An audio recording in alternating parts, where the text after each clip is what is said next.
Hello, everybody. My name is Melissa Geist, and I am a professor of nursing in the Whitson Hester School of Nursing. And I have two different study abroad opportunities.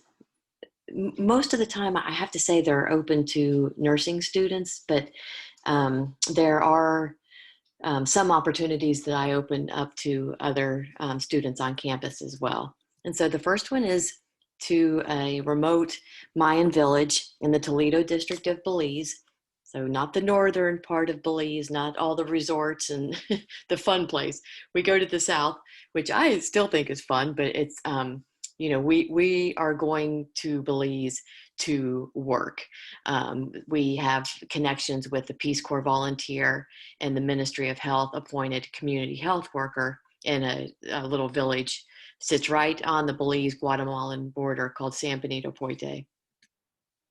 So this faculty-led trip is really, it's about whatever they tell us they need. And so we have done everything in this village from here. We did a lot of health education. We conducted a health fair where we did vision screenings. We brought reading glasses and helped fit the people with reading glasses, which is very important to these women because they do a whole lot of needlepoint and repairing and those kinds of things. So anyway, at this health fair, we also screened for diabetes and high blood pressure, and we were able to connect them to a polyclinic that's in the next town.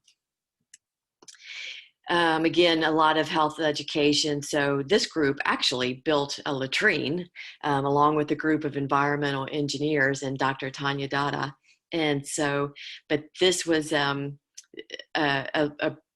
session where we were teaching these preschoolers how to wash their hands. And so I just love that picture.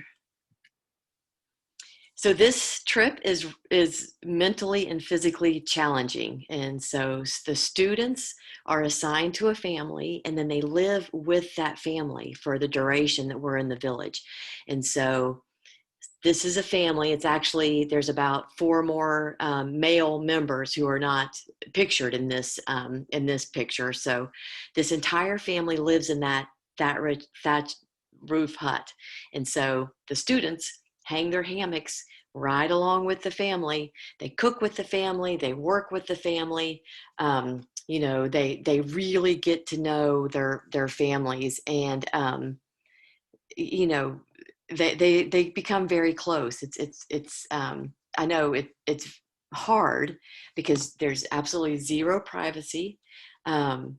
There's it's hard to sleep because you're hanging in a hut with 12 or 14 other people in a hammock, and the food is different, and so it's hot, it's dirty. There's no running water, there's no electricity, there's no cell phone connection.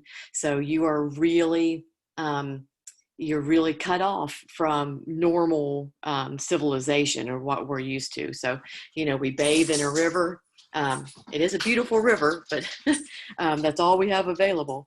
And so, yeah, it's just a very different experience, and you have to kind of gear up for that. I mean, you can kind of tell how hot and sweaty and dirty the students in this picture are.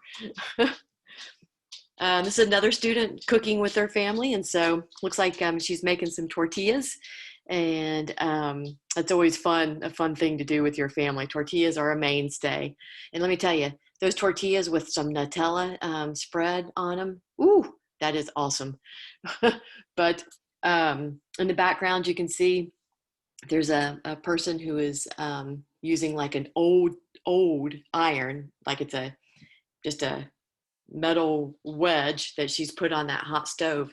But one of the sons in this family is a high school teacher, and so that's what he wears to work.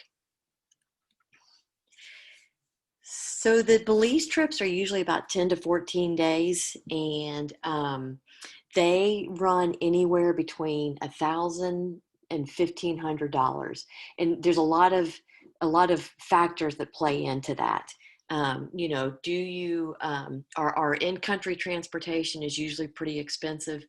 Um, do you have your immunizations? I require that everybody carries with them Zofran for nausea and vomiting, and I recommend Flagyl now for, you know, diarrhea if you would get some kind of foodborne or waterborne illness. And so, that's an expense, right? You have to go and get that. Um, you know, got to pay to check your bags. If you don't have a passport, that's another cost. If you don't have a hammock that actually has a mosquito net that can protect you, then you can rent one. And so, but anyway, that's about how much that trip is. And so we do different things.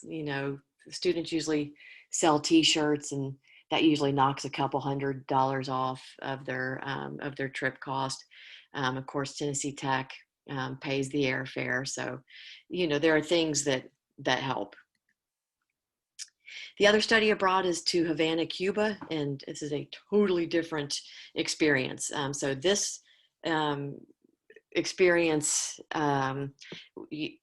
we stay either in a hotel or with a family that owns like a hostel.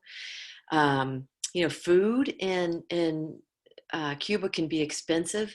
One thing about Cuba is for US dollars, for every $100 you exchange, you only get $87 back. And so basically every time you spend $100, you're losing $13. And so that, it does make it a little bit more expensive. So that course fee at the bottom, NSAP, is their school for nursing and public health. And so we actually take a course with NSAP. And so the faculty from NSAP serve as lecturers, and we learn about the Cuban healthcare system, which is it's fascinating, their approach to healthcare compared to ours, because they're all about preventative care. Every group I've taken to Cuba, we visit the embassy in Havana, which is kind of cool because not very many Americans get to go inside the embassy in Havana, Cuba. So you can tell our group presented to the embassy, and kind of let them know what we're doing in Cuba. And the guy on the end was the former ambassador. So it's always really cool that the students get to go to the embassy and actually meet the the ambassador and the head of mission and that kind of staff there. So in Cuba, like I said, it's all about preventative care. And so the guy in the gray shirt is a physician, and of course the two nurses. So they have what are called these consultorios, and the consultorios are kind of like health departments, except there's a consultorio for about every 800 people in Cuba. And so this physician, and then there's 4 nurses, are responsible for these 800 people, and they live in their area. So the physician and the nurses actually live above this clinic, which is really cool. So people, in emergencies and stuff, they're available. In the morning, they see patients in the consultorio. In the afternoon, they do all kinds of home health visits. And we got to go on a home health visit, and it was the sweetest thing. This just the sweetest elderly lady who it was just so delighted that we were there to talk to her. So I just think it's just such a cool setup, because they know, like really know, their patients, the people that they are responsible for, and the people trust them. And it's just such a great setup. We visited different hospitals. So this hospital happens to be an oncology hospital. And so in Cuba, their hospitals are set up by specialty. So for example, this was oncology or cancer. There was a cardiovascular hospital. And so in this hospital, they had patients, they had like a pediatric oncology part, and then they had like the adult part, but everybody there was for oncology. You know, people don't realize um, not only is Cuba's um, their markers for quality health are some of the best in the world. And so their infant mortality rate, their maternal mortality rate, their um, um, chronic diseases like hypertension and blood pressure and diabetes, they're all lower. And so it's because all this education, primary care focus, but they're also on the cutting edge of cancer research, especially biologics. And so they're actually working with some people in the United States on a treatment for lung cancer that's shown to be very positive. So this was our classroom. These students are getting ready for a presentation, but it is a beautiful, this was a little balcony. It was gorgeous. It overlooked part of the city.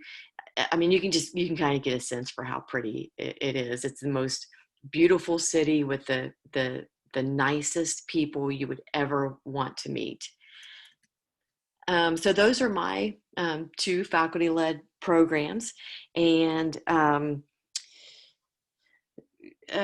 if you are a nurse in nursing school, you will see my announcements for these. If you're not in nursing school, but something you're really interested in, I know for the trip to Havana, Cuba, a lot of times I might look outside of the School of Nursing for people who are fluent in Spanish.